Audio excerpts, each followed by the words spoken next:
Guys, Meredith Gorman here, and are you still not subscribed to Matt's channel? Well, if you're not, hit the subscribe button because he's giving out free picks each and every week. Hope you have a good rest of your day.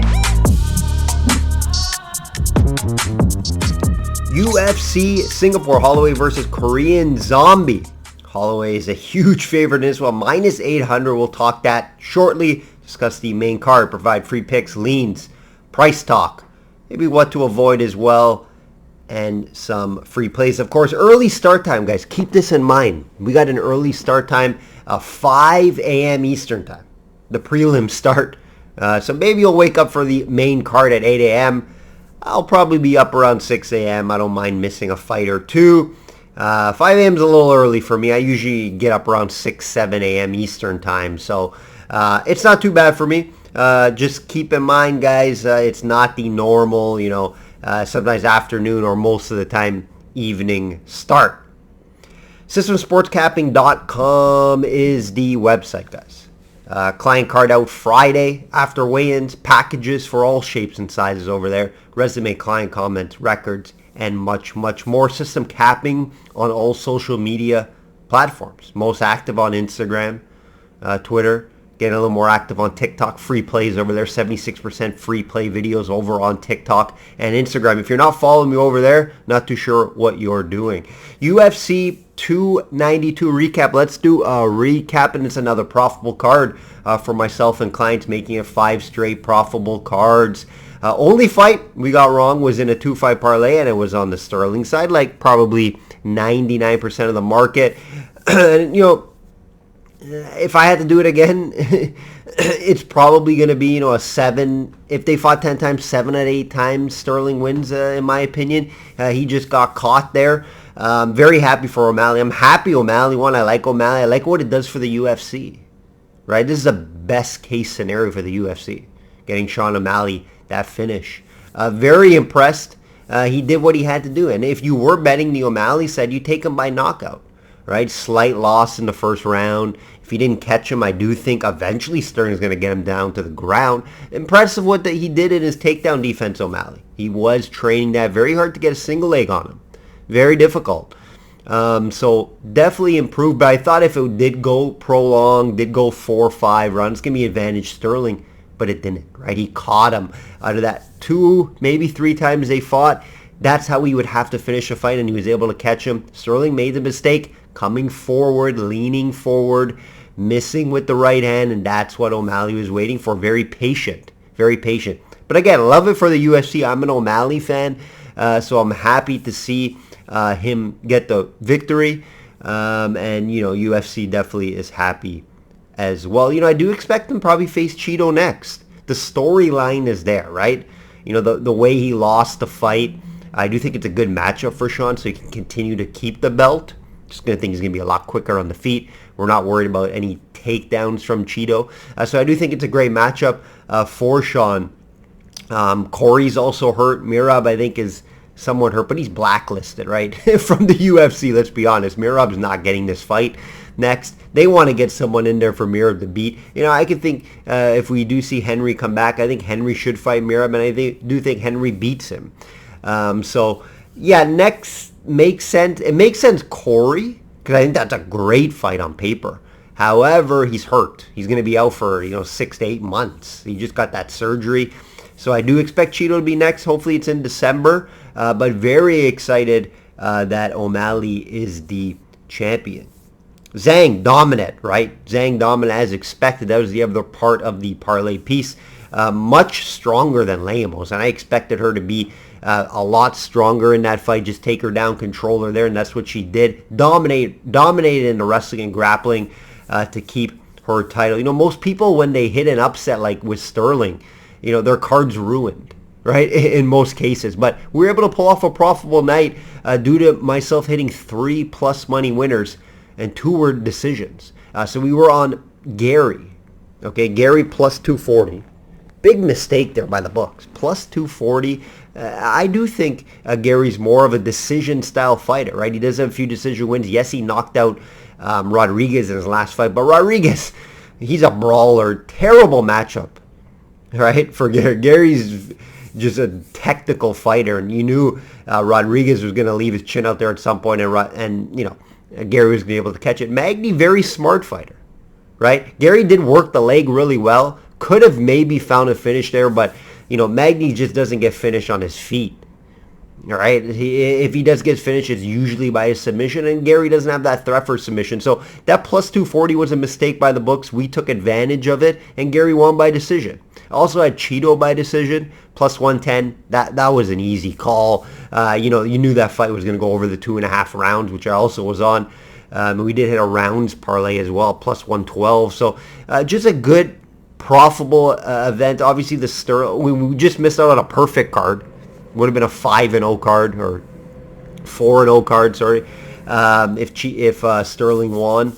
But just another great plus money. We're just hitting plus money. Like my average line, guys. If we look at the let's get right into the UFC update here. Average line is 67% on the year, but it's a plus money average line.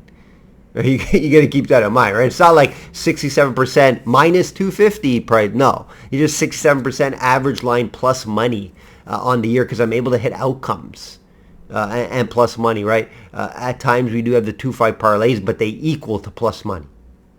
55 and 27 on the year, 66.9 units long term, guys. Remember, I'm a 1 unit type of better, 0.5 on bigger plus money tickets, so keep that in mind.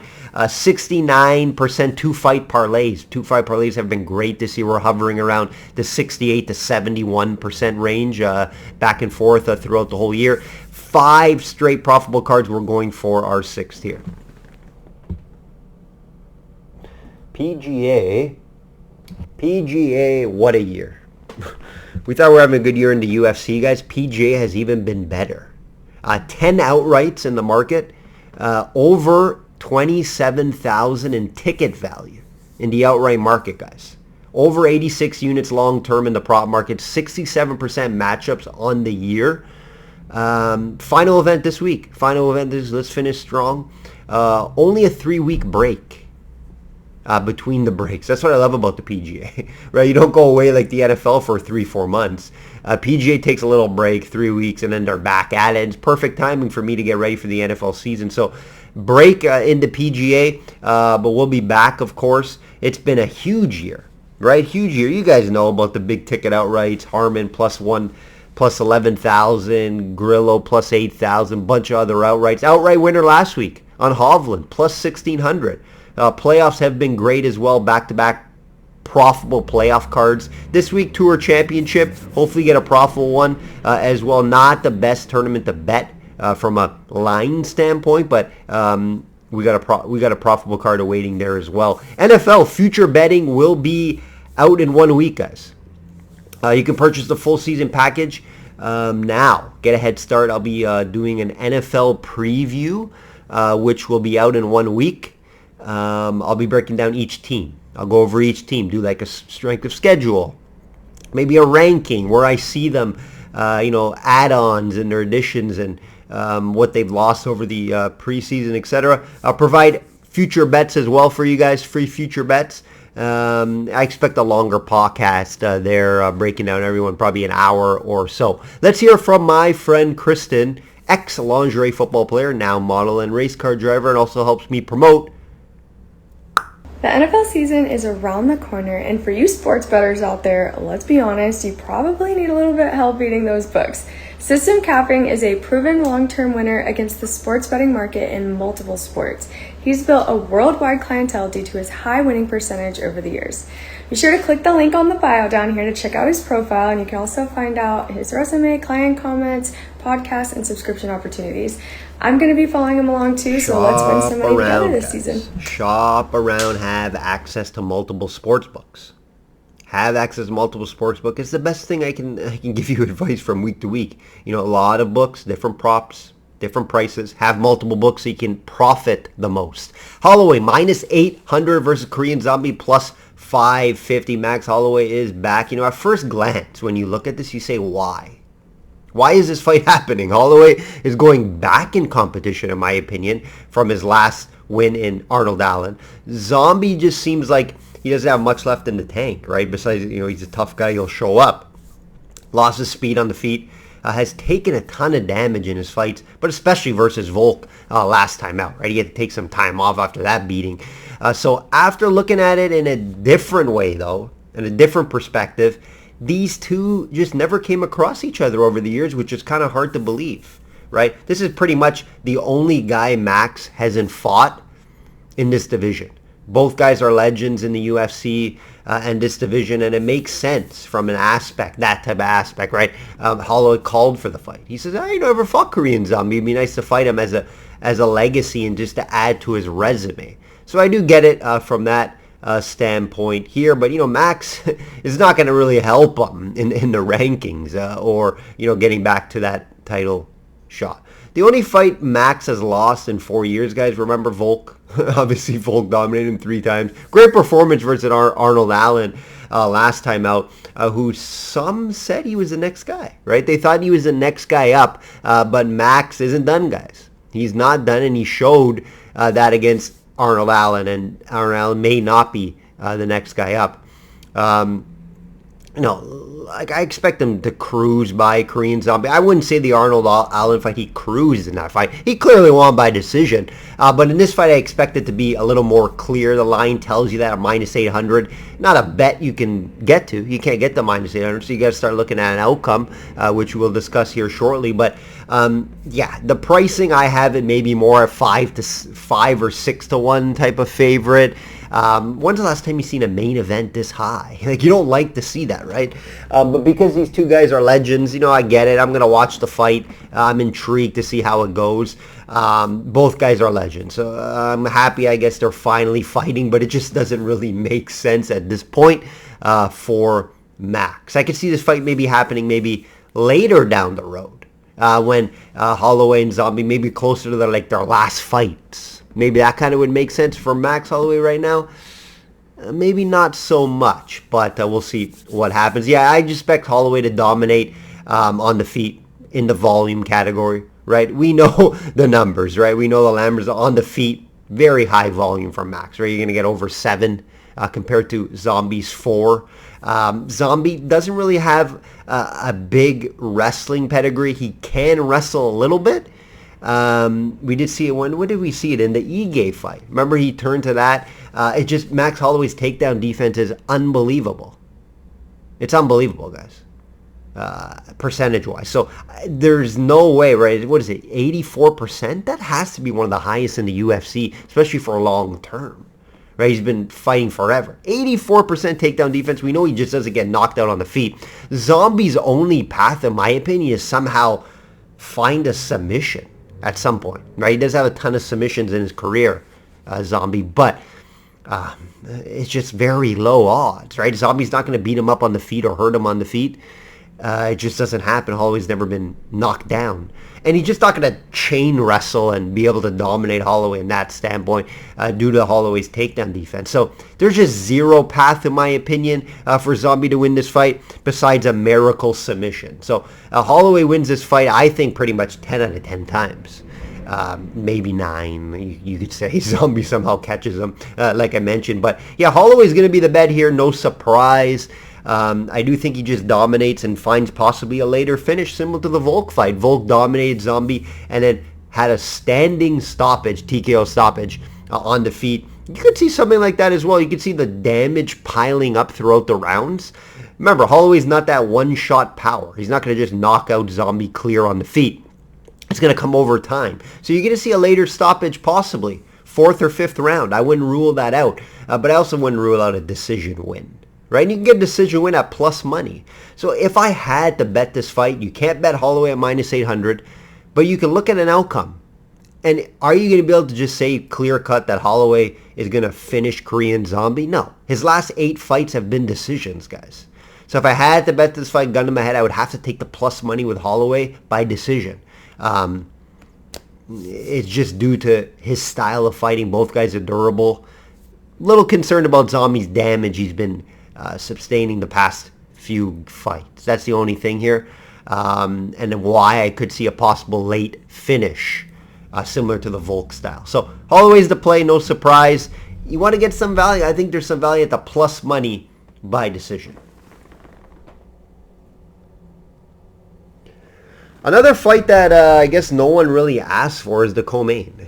Span minus 135 versus Anthony Smith plus 110. A rematch, guys, keep in mind, from 2021, where Smith got the best of Span getting that finish by submission in round 1. Again, a fight is just confusing for me why it's happening. You know, Smith's, I guess, trying to stay active in the lightweight division here, and it's an opportunity for him to get a win again. Right?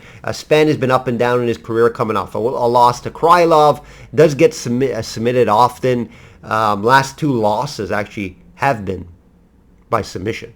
You know, it seems to be the path to beat Span 3 times. And we know Smith has that submission game, right? I think that's his best option here, is try to get the fight down to the ground and try to get a submission. And if Span has a little bit of a wrestling pedigree, if he can get the fight down, he gets over around 2 takedowns per fight, which is interesting because, you know, Span's more of that power fighter on the feet. He has that heavy hand on the feet and does have some knockout capability early in the fight. But the longer the fight goes, and if Smith can handle the pressure and the big power shots on the feet early, I think he can prolong this fight and try to get this fight into his range where he wants to find his submission, and you get that plus 110 value. Now, this fight I'm not going to be betting for myself or clients, just because I can see it going either way. Just both guys are vulnerable, right? You don't know really how the fight's going to go.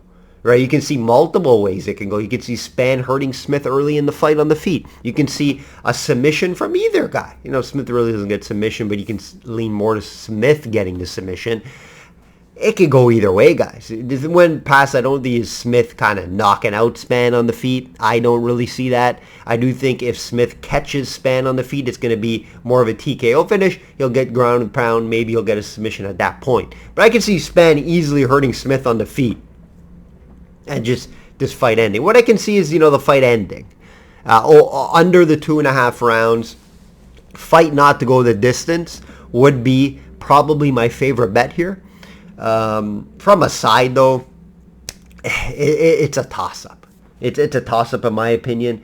Again, Smith got the win already. It was 2 years ago. Keep that in mind. Smith's getting older. But there's value there, plus 110. When I think this fight's more of a pick'em, there's going to be some value here with Smith. But yeah, I just don't like this fight to go all 3 rounds, so that will be my favorite play here. From a side standpoint, this is not going to get myself or clients money. Giga minus 250 versus Caceres plus 200.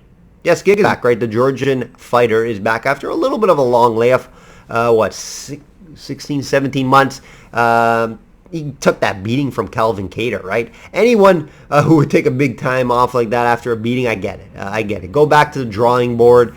You were not that next guy in this division. A lot of people thought he was that guy, right? He had 2 impressive stoppages against veteran guys in Barbosa and Cub Swanson. Nice leg kicks in those fights. Very excellent striking from Giga, but Kattar showed, you know, he's a very good boxer and he can take punishment. And I do think Giga kind of underestimated him after those 2 big wins. I do think he's going to go back to the drawing board. I do think he's the better striker here against Caceres. I do think Caceres' path would be to try to find a submission, get this fight down to the ground. The problem is, you know, Caceres doesn't really have a wrestling game, doesn't really have a takedown game. So it's going to have to be some sort of sneaky submission type. I do think he has a grappling advantage against Giga, but I do think Giga's takedown defense is good enough at 70% to avoid any takedowns or any sneaky style submission. I do think, you know, the 250 is a decent price. I had it more at maybe minus 225, but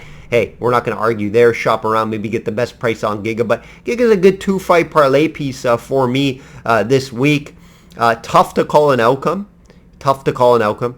So I would have to look at that money line price and parlay with another favorite of mine this weekend. But I do think Giga gets back in the Wink. I do think it's a good fight for him to get back, even though Caceres has been looking pretty decent as of late, guys. 5 out of his last 6 are wins. Keep that in mind. A couple decent wins, too, in there. Only lost against Yusuf, which would be a tough fight for him. But I just think Giga's going to outclass him on the feet, throw more. The kicks are going to be an issue, and I do think he pulls it off. And it could be a decision. Caceres could last. He does fight a lot of decision fights. Nakamura, minus 800. Yes, another huge line here versus Garcia, plus 550. A huge line for a prospect out of Japan. I get it. I'm very high on him as well. Very well-rounded. I've liked what I've seen from him in his debut and in the circuit. Debut, right? Quick knockout. He's a 7-0 fighter. That's why I never say, minus 800 favorite. 7-0 fighter, never a good thing. Never something that you're excited about, but I get it. I think he's one of the best prospects that come out of Asia. You want to showcase him out in Asia. You want to give him a very favorable matchup, and that's what he has here in Garcia. Garcia's terrible. Under 3 strikes landed per minute. His accuracy is 39%. He's one of the worst UFC stats in the UFC, in my opinion. I think he's terrible. He's 0-2 in the UFC. This is just a gift, in my opinion, for Nakamura. You want to improve that price, and you really want to bet on Nakamura. Bet him by finish. You get at minus 250 out there. I never suggest to bet outcomes at that price. However, if you can find a way to bet in it, you parlay players out there, 2-fight parlay player, and if you have to bet every fight, some people just like to bet every fight. Never something I suggest. My expertise is to pick out fights that I like, and that's why I hit at a high percentage. Nakamura is going to win this fight, and it most likely will be by finish. Most of his fights do come by finish. I do think Garcia is vulnerable in the takedowns. His takedown defense is not good. So I do think Nakamura could just take him down and probably find either a TKO type of finish or a submission at some point in this fight. But this is a perfect fight for Nakamura to, get more used to the U.S. crowd. U.S. crowd could see him. Asia probably knows about it, especially in Japan. But this is a perfect fight. UFCs are just, here you go to Nakamura. Please get a finish. If this is just a decision win, it's going to be a loss for Nakamura in the UFC. He's going to want to finish this fight at some point. I think he gets it done. Maybe not in the first round, but if he decides to just wrestle and grapple, maybe he finds a submission at some point in this fight. Couple more here. This fight here, I think, should be the co-main. I think this fight should be the co-main with Blanchfield minus 150 versus Santos plus 125. Very good fight here. Very good fight. Big step up for Blanchfield. Let's see if she has the tools. Now, sorry, I'll go back to big step up because she did just beat Andrade. However, Andrade took that on like 1 week's notice. So, and Andrade obviously is declining in her career. We have seen the past few fights. So keep that in mind. But this is going to be... I still think Santos, if Santos fought Andrade right now, I probably would bet on Santos. Guys, Santos is a very good fighter. You saw that Valentina fight. Some say she won that fight. Now, I think Valentina won 3-2. But Santos looked great in that fight. She used her strength. She took her down twice. And she held her own on the feet. I don't think Santos is great on the feet. I think she's fine on the feet. I do think her strength is her strength, her wrestling and grappling. And now Blanchfield, what's her strength? Her strength, right? So that's what's interesting here. Blanchfield likes to get the fight down to the ground and use her strength on top. I don't think she's the best wrestler in the world, but I think she's just very strong and able to get fights down to the ground. And I think her striking is improving fight to fight. Remember, very young. And that's what kind of has me avoiding to go all in on Blanchfield, even though I'm leaning Blanchfield in this fight. What's avoiding me to go all in as a full unit for a client play is the fact that she's young. I think this is her toughest test yet due to the situation with Andrade and the short notice. And Santos had time to take off. Santos has been in that big fight against Valentina. Blanchfield hasn't fought someone like Shevchenko and looked as good with Santos did in that fight. So there's a few concerns here, and I do have this fight more closer maybe to a pick'em because we haven't just seen Blanchfield fight someone as strong as Santos and someone that can possibly, if get the fight down to the ground, use her jiu-jitsu. Santos is a very high-level jiu-jitsu fighter, so that will be interesting to see, guys. I'm interested to see on the feet how it plays out. I think it's fairly even on the feet. We will see.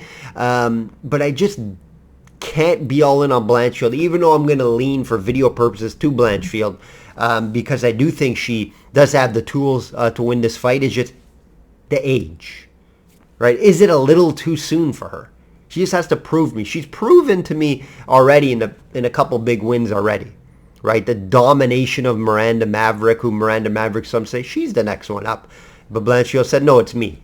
It's me. And then she showed in the Andrade fight, she's the real deal. Obviously, the Molly McCann fight, domination on the ground. But, hey, Molly McCann's probably the worst on the ground in this division. So, can't really take too much of that. But we can take from the Blanchfield, from the Andrade fight, that she's improving her striking. She continues to look good each and every fight. So, yeah, the play is going to be Blanchfield, but I'm very excited to see how this fight goes from a fan standpoint, not even from a betting standpoint. I want to watch to see who's next in line for that title shot.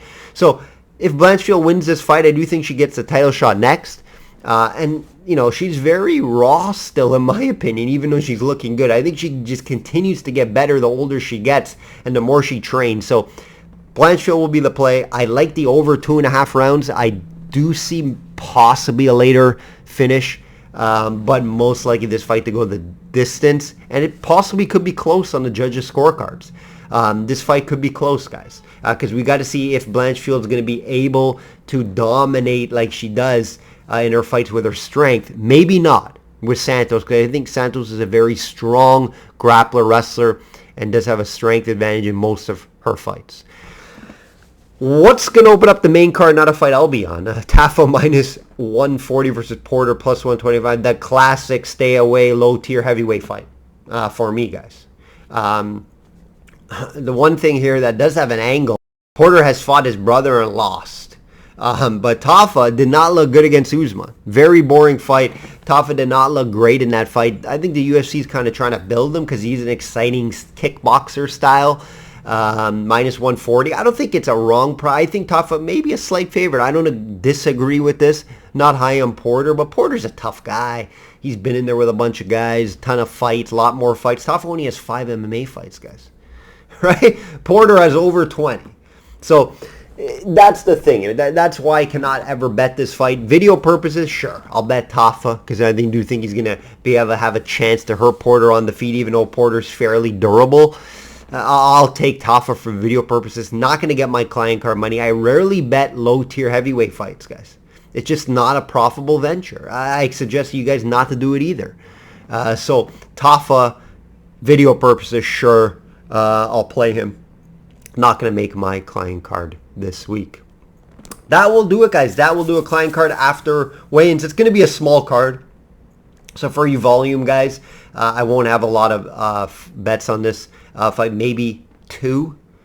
So it's going to be a smaller card for me, not the best card from a betting standpoint this week. Even overall, I don't think it's a great card. But hey, if you're not a guy that wakes up early in the morning, I guess it's not a terrible card to miss. I'll be waking up to watch it. I do for every fight card. So I'll be up watching the fights. Busy weeks coming up with the NFL back. You'll be seeing me a lot more, hearing from me a lot more if you're listening on Spotify and everywhere you get podcasts. I'll be doing 2 videos a week starting very shortly. That will do it, guys. That will do it. Like I always say, bet smart and know your limits. Take care.